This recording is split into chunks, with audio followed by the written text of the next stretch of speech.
So back onto the body now, as it's the last major piece to paint. I'm just going through and sanding off some overspray that I got on there when I did the boot and the inside of those lights. And plus the when the etch has been on there for a few months, I like to give it a sand back before I paint over it again. Also any of the cut throughs I'll just re-etch it, quickly re-etch, so it'll only just be a quick sand over. Also the front left guard here where the nose cone, where I sanded it back to match the nose cone, needs tidying up. I'll actually mask up into there, so all this from there out will get fresh paint.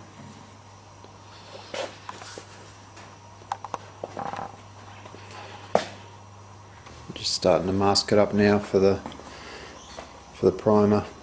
There's a couple little bits that'll need some etch primer on it first, where it's rubbed back through to the metal. Just fixing up here where I'd altered it a bit to suit the nose cone. There and there. And just tidied up a bit of overspray around the back. So I get to masking it up now. And then hopefully later this afternoon on with a bit of primer.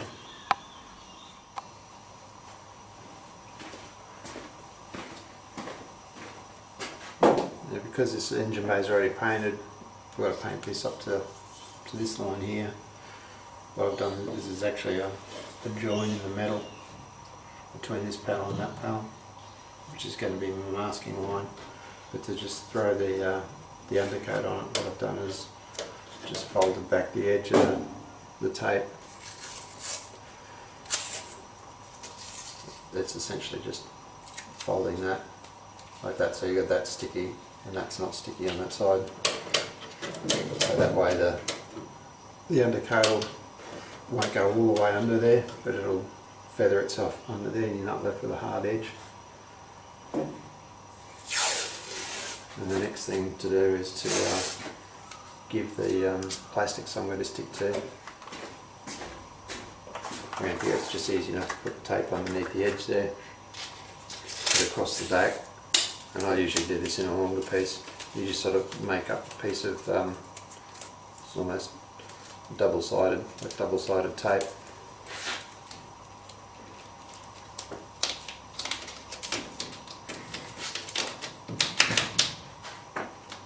That way when the plastic's on there it'll stick to that. And then once the plastic's stuck to that, you just run another layer of tape around the outside to make sure it stays there. We'll put the plastic in the bottom there to stop any overspray coming back up from underneath.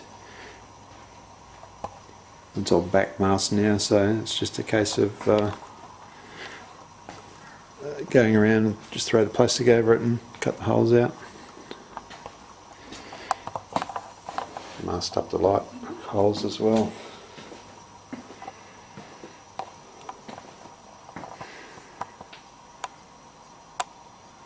Mask that and have some lunch, and then come back and get the etch and then undercoat on it.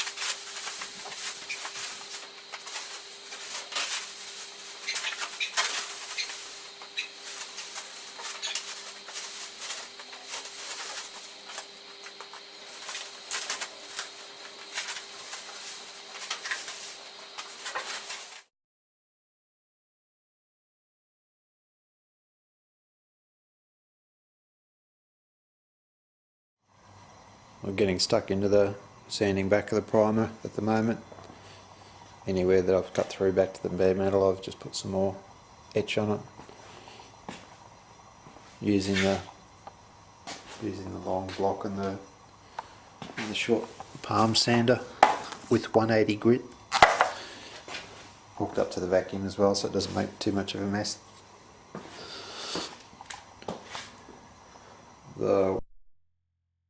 There is there's a poly surfacer sprayed on, and just a couple of places where it's needed a little bit of touch up with the fine filler. It's a Septone fine filler. I find that it sands really well. That's a bit that I've just put in there, and it'll be dry tomorrow morning and sand back. Half the roof's been done, and a couple of little pinholes that I found, so I'll put some filler in those and I'll sand that back.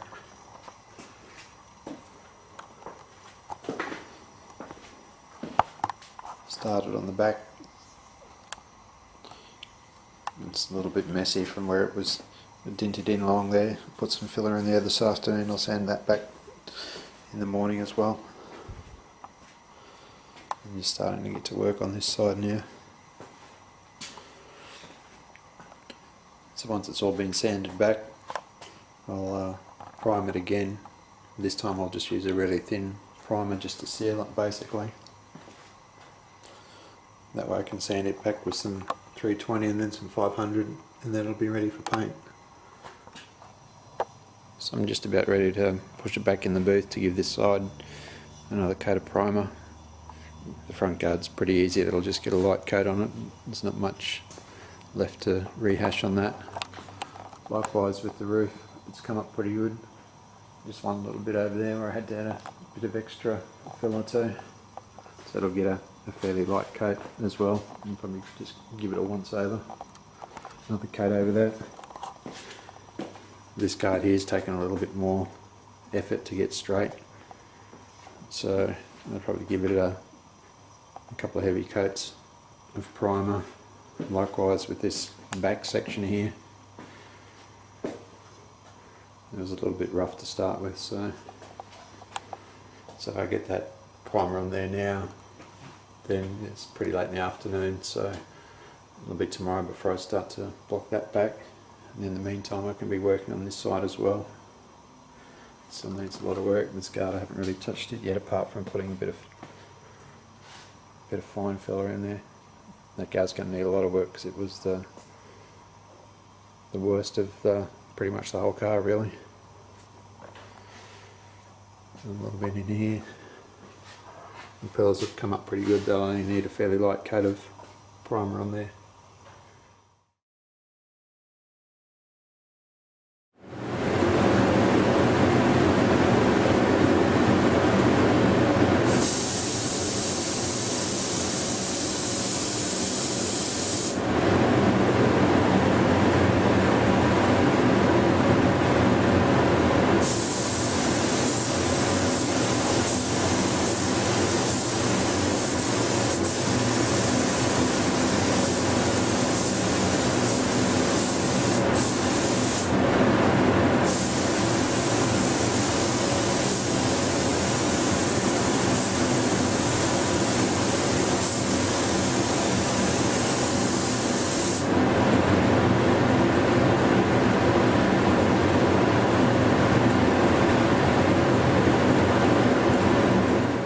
That's the undercoat on this side of the car on the roof now.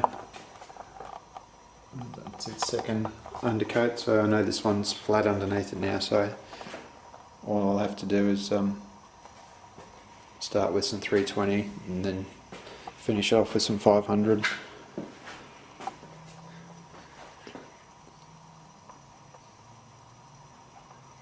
Hasn't come up too bad.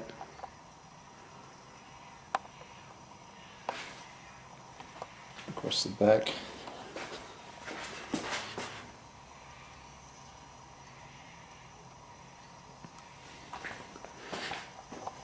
And this side tomorrow I'll get stuck into it first up, and hopefully I can get some primer on it halfway through the day, and while this side's in curing I'll start to sand back the rest of it. This undercoat's gone off overnight, so it's ready to start working on. I'm actually going to work on the other side of the car first, but what I'll do is I'll go through here and find any pinholes that need filling so I can put the filler in that so it's got a good chance to harden. And there's a couple here. What I like to do with some of these is actually get a drill bit.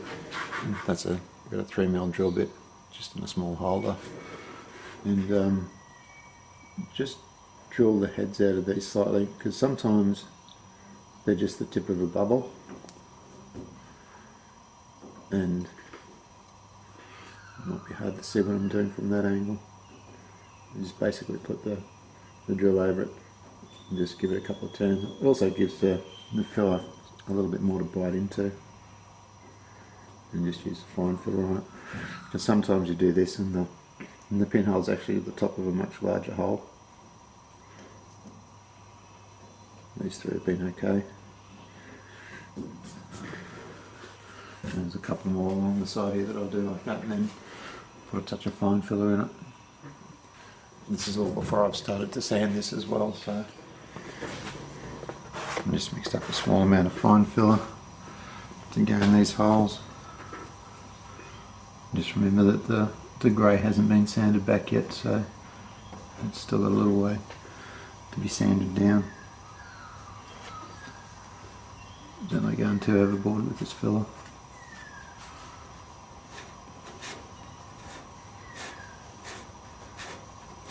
As long as you don't sort of drag it out of the hole as you're applying it.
Well, hopefully that's the last coat of primer for the whole car. It's the end of today, so let that cure overnight, and then tomorrow morning we'll be into the sanding.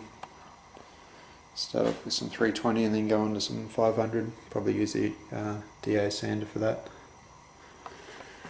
I don't think there's too many issues that need fixing up in it. It's all come up pretty good. A couple little pinholes here and there.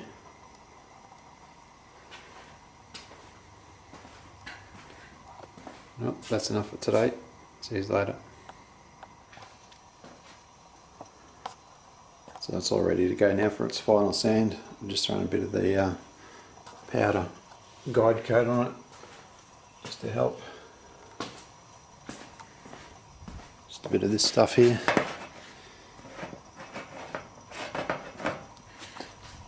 Better than spraying on and having to wait for it to dry. It also doesn't clog up the sandpaper as much.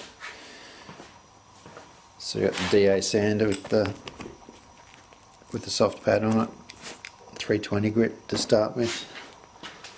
Some fine stuff. This is the medium one, which is equivalent to 280 grit to start with for all inside the doors and on the edges. And then I've got the fine one of those, which is the 500, which will come up next. So anyway, I'll get to it. It'll be a few hours. It'll keep me amused for a few hours doing this. I've got a little bit of fine filler in a few pinholes that I found there this morning.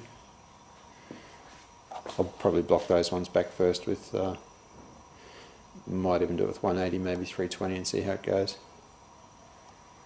I've changed the glazing putty this time. I'm trying to use the U-pole dolphin glaze. I found that the edge of the other one wasn't ever going off, was staying sticky and couldn't sand all that well. Anyway, we'll see how that one goes. Might be the same.